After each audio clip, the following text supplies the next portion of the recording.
महीनों बाद क्यों हो रहा है अली खamenei का जनाजा, तेहरान से करबला तक महायात्रा। यूट्यूब खबर। खamenei के बाद कौन संभालेगा ईरान, जनाजे में पहुंचे दुनिया के बड़े नेता। नमस्कार दोस्तों, आप देख रहे हैं अमर एकता और मैं हूं आपकी होस्ट। इस सदी की सबसे बड़ी और सबसे ऐतिहासिक अंतर्राष्ट्रीय खबर इस वक्त ईरान से आ रही है। ईरान के सर्वोच्च नेता यानी सुप्रीम लीडर आयतोल्ला अली खामनेई के निधन के ठीक 4 महीने बाद आखिरकार उनके अंतिम संस्कार और जनाजे की रस्में शुरू हो चुकी हैं।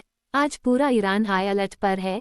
राजधानी तेहरान की सड़कों पर लाखों की भीड़ उमड़ पड़ी है। लेकिन सवाल यह है कि 28 फरवरी को मारे गए अली खामनेई का जनाजा जुलाई के इस महीने में क्यों निकाला जा रहा है। लेकिन दोस्तों, सबसे बड़ा सवाल यह है कि 36 साल तक ईरान पर राज करने वाले खामनेई के जाने के बाद देश की कमान कौन संभालेगा। ईरान की रिवोल्यूशनरी गार्ड्स IRGC ने बेहद तेजी से फैसले लेते हुए अली खामनेई के बेटे मुज्तबा खामनेई को नया सुप्रीम लीडर घोषित कर दिया है। ये पूरा जनाजा मुज्तबा खामनेई के नेतृत्व में पहला सबसे बड़ा सरकारी आयोजन है, जिसके जरिए ईरान दुनिया को ये संदेश देना चाहता है कि वह अमेरिका और इजरायल के सामने झुका नहीं है। हालांकि अंदरूनी तौर पर ईरान में आर्थिक संकट और आंतरिक मतभेद भी गहरे हैं, लेकिन इस वक्त पूरा फोकस इस राजकीय अंतिम संस्कार पर है। इस महा हलचल पर आपकी क्या राय है? क्या मुज्तबा खामनेई के आने से अमेरिका के साथ तनाव और बढ़ेगा? अपनी राय कमेंट बॉक्स में जरूर लिखें। अंतर्राष्ट्रीय मामलों की हर बड़ी और अंदरूनी खबर के लिए हमारे चैनल अमर एकता यूट्यूब खबर को सब्सक्राइब करें। इस वीडियो को लाइक और शेयर करना न भूलें। मिलते हैं अगले वीडियो में। जय हिंद। इसके पीछे अमेरिका, इजरायल और ईरान के बीच चली भीषण जंग और एक बेहद गुप्त सीज़फायर यानी युद्धविराम की इनसाइड स्टोरी क्या है? आज की इस स्पेशल रिपोर्ट में हम आपको इस महाजनाजे मेगा फ्यूनरल का एक अपडेट और इसके पीछे की पूरी इनसाइड स्टोरी विस्तार से बताएंगे। वीडियो को अंत तक जरूर देखिएगा क्योंकि यह खबर दुनिया का भूगोल बदल सकती है। महीनों की देरी क्यों हुई?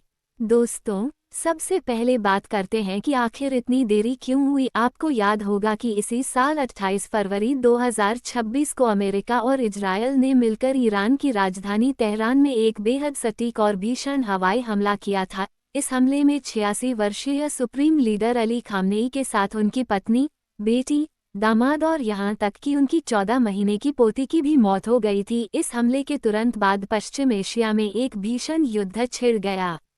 अमेरिकी और इजरायली बमबारी के चलते ईरान ने अपने नेता के जनाजे को अनिश्चितकाल के लिए टाल दिया था, क्योंकि सुरक्षा एजेंसियां इतने बड़े जनसैलाब को संभाल नहीं सकती थीं। लेकिन अब ईरान और अमेरिका के बीच एक अस्थायी और नाजुक सीज़फायर ट्रूस हुआ है। इसी शांति के बीच ईरान सरकार ने इस ऐतिहासिक 6 दिवसीय अंतिम संस्कार कार्यक्रम का ऐलान किया है। जनाजे का पूरा शेड्यूल और रूट। ईरान के उपराष्ट्रपति मोहम्मद रज़ा आरिफ के मुताबिक यह आयोजन इस सदी की सबसे बड़ी घटना होने जा रही है। इसका शेड्यूल कुछ इस प्रकार है। 3 जुलाई शुक्रवार खामनेई के पार्थिव शरीर को तिरंगे झंडे में लपेटकर तेहरान की विशाल इमाम खमेनी मुसल्ला मस्जिद में लाया गया। यहां ईरान के राष्ट्रपति मसूद पेज़ेशकियन और सेना के शीर्ष कमांडरों ने रोते हुए उन्हें श्रद्धांजलि दी। 4-5 जुलाई शनिवार रविवार तेहरान में मुख्य आधिकारिक विदाई रस्में होंगी, जहां देश विदेश के मेहमान शामिल हो रहे हैं। 6 जुलाई सोमवार तेहरान के इमाम हुसैन स्क्वायर से आज़ादी स्क्वायर तक लगभग 10 किलोमीटर लंबी एक ऐतिहासिक शवयात्रा निकाली जाएगी, जिसमें करीब 2 से 3 करोड़ लोगों के शामिल होने की उम्मीद जताई जा रही है।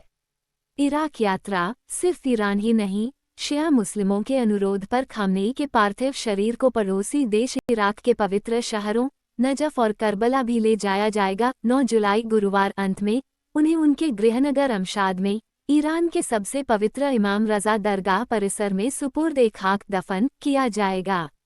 कौन कौन से VIP नेता शामिल हो रहे हैं? इस महाजनाजे पर पूरी दुनिया की नजरें टिकी हैं। युद्ध और अंतर्राष्ट्रीय प्रतिबंधों के बावजूद कई देशों के बड़े नेता तेहरान पहुंचे हैं। पाकिस्तान के प्रधानमंत्री शहबाज शरीफ और वहां के आर्मी चीफ आसिम मुनीर इस वक्त ईरान में मौजूद हैं। भारत की तरफ से भी केंद्रीय मंत्री पवित्रा मार्गेरिटा और एक उच्च स्तरीय डेलीगेशन ईरान पहुंचा है।